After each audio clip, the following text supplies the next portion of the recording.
From advertising to software as a service to data. Across all of our programs and clients, we've seen a 55 to 65% open rate. Getting brands authentically integrated into content performs better than TV advertising. Typical lifespan of an article is about 24 to 36 hours. If we're reaching out to the right person with the right message and a clear call to action, then it's just a matter of timing. Welcome to the MarTech Podcast, and I Hear Everything production. In this podcast, you'll hear the stories of world-class marketers that use technology to drive business results and achieve career success. We'll unearth the real-world experiences of some of the brightest minds in the marketing and technology space so you can learn the tools, tips, and tricks they've learned along the way. Now here's the host of the MarTech Podcast, Benjamin Shapiro. Welcome to the MarTech Podcast. I'm your host, Benjamin Shapiro, and today we're going to discuss corporate PR for B2B companies.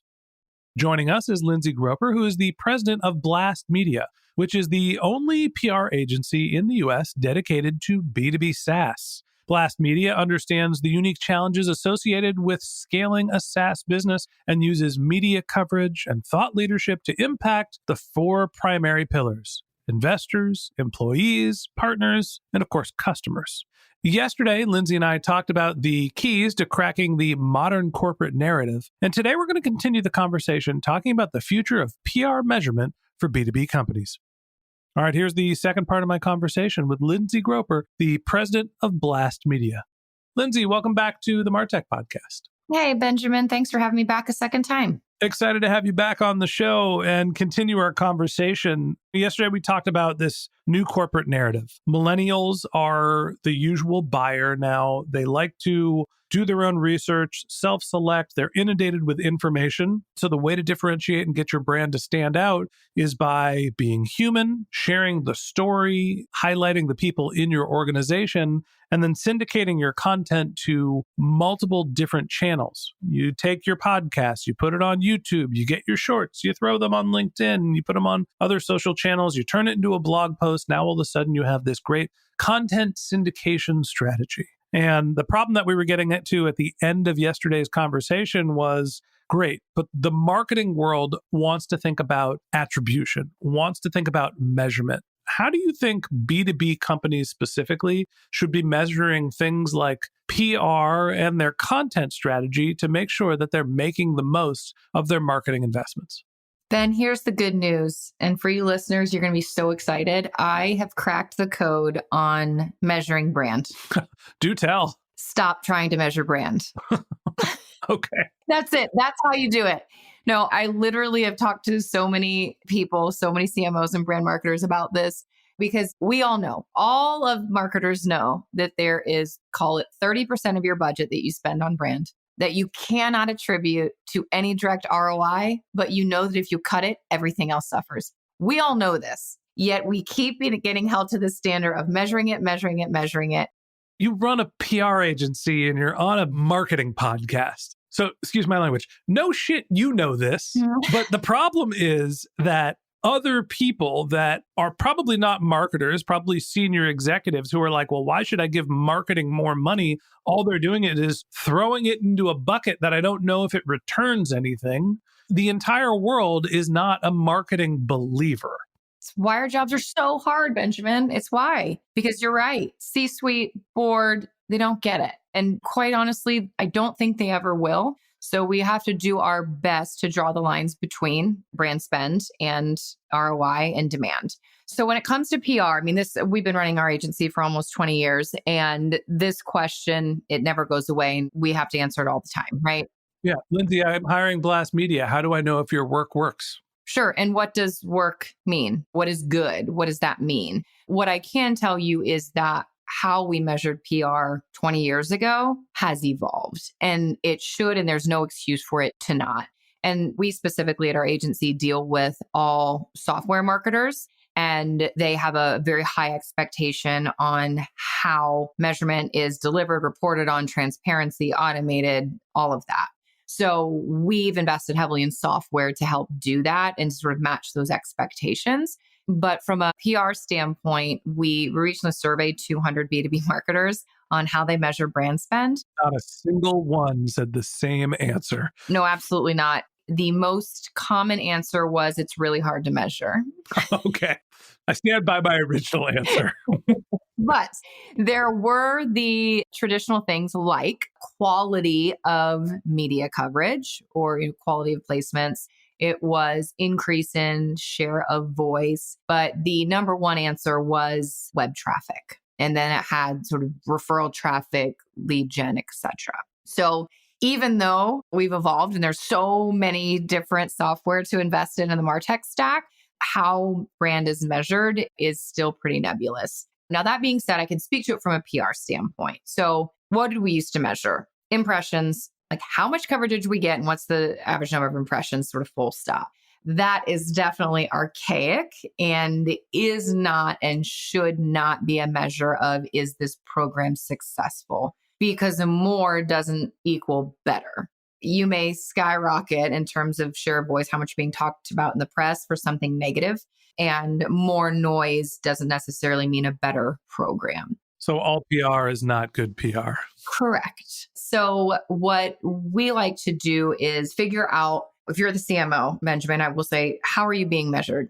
When you go into your quarterly business report, what are your objectives? And then we're able to say, okay, based on these specific objectives, we can impact those through PR and we'll create some KRs around that. So that traffic goal, for example, you say, okay, how's PR going to affect the traffic goal? There's the obvious way, which is, are we seeing referral traffic from PR coverage? That is an obvious way. But the other things that we're looking at is how are our efforts potentially impacting SEO and organic to help with that lift? So we will set KRs around things like the percentage of coverage that contains your number one target SEO key phrase.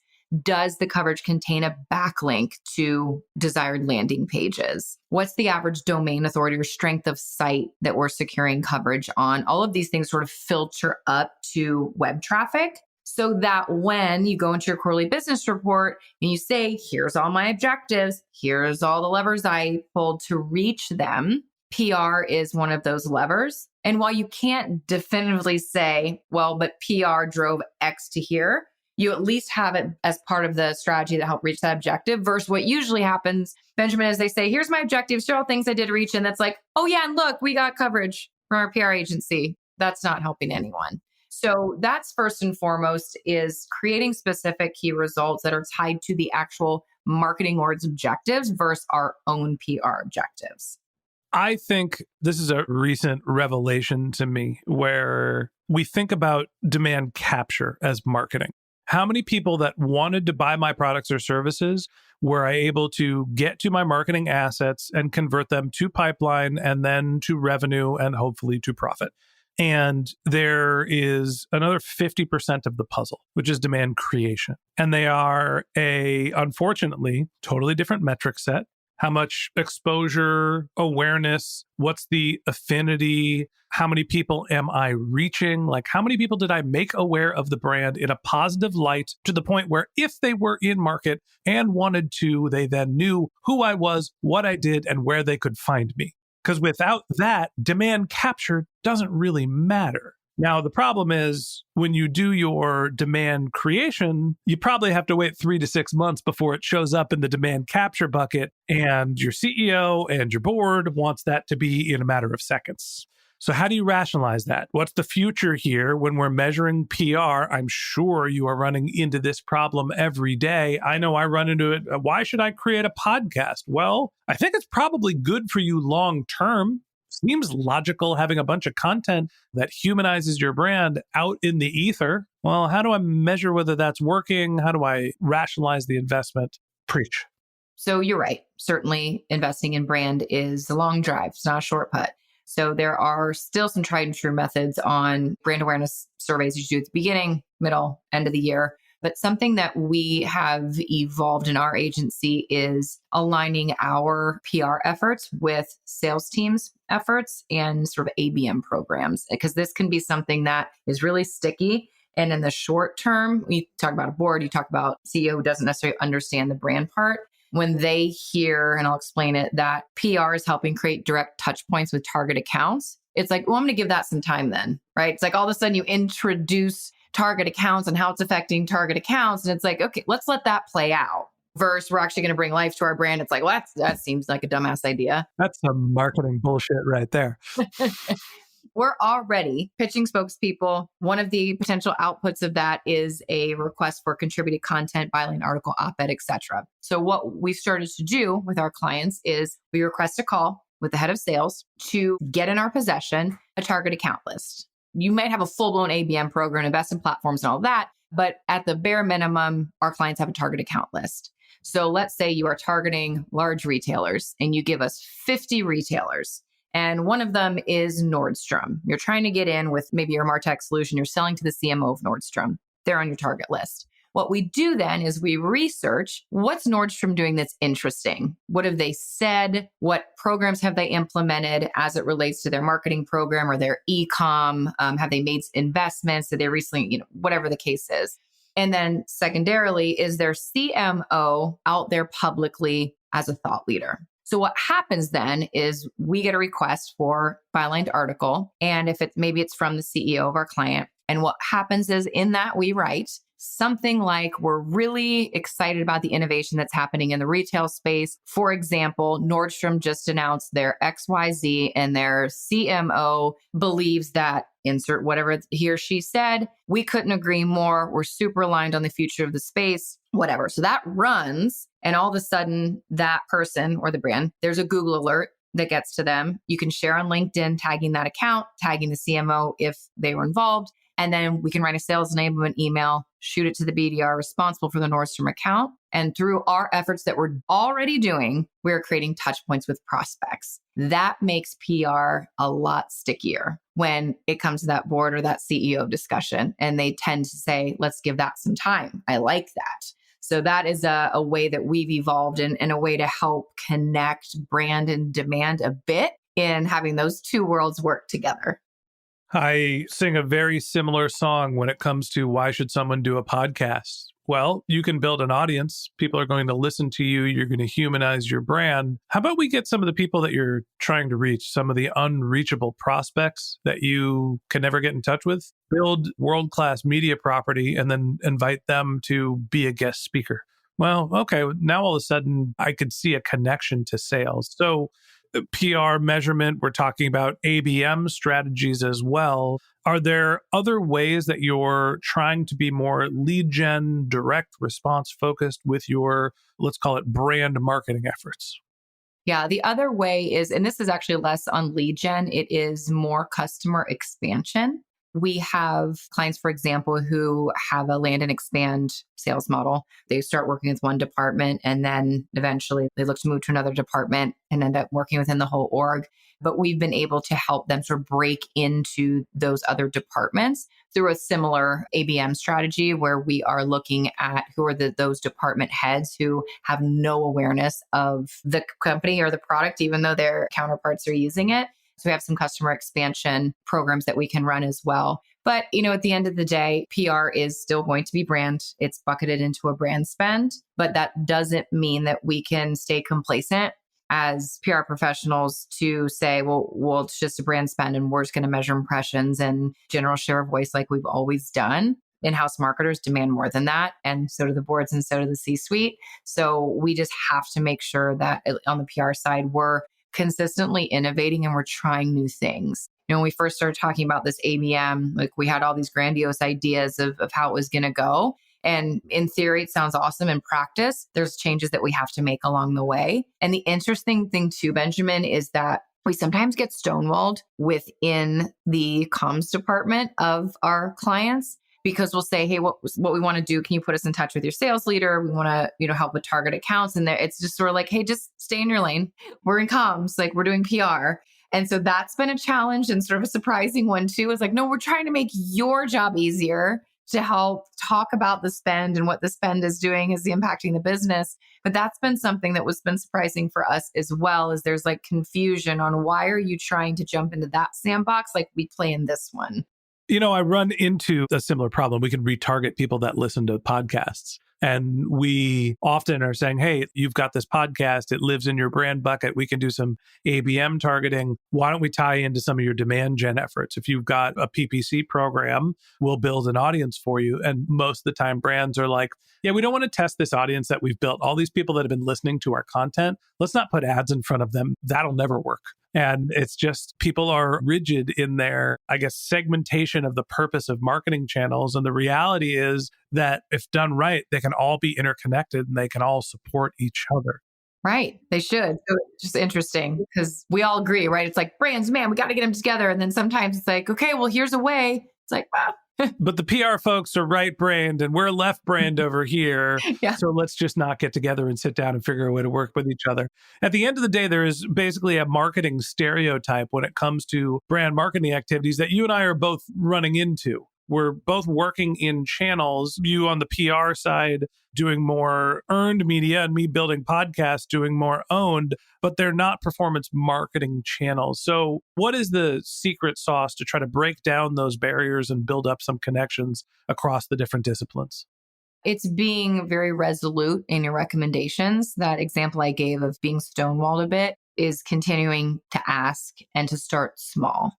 To say like, give us this target list and we're going to start, it's like a little overwhelming. So it is start small with the ask.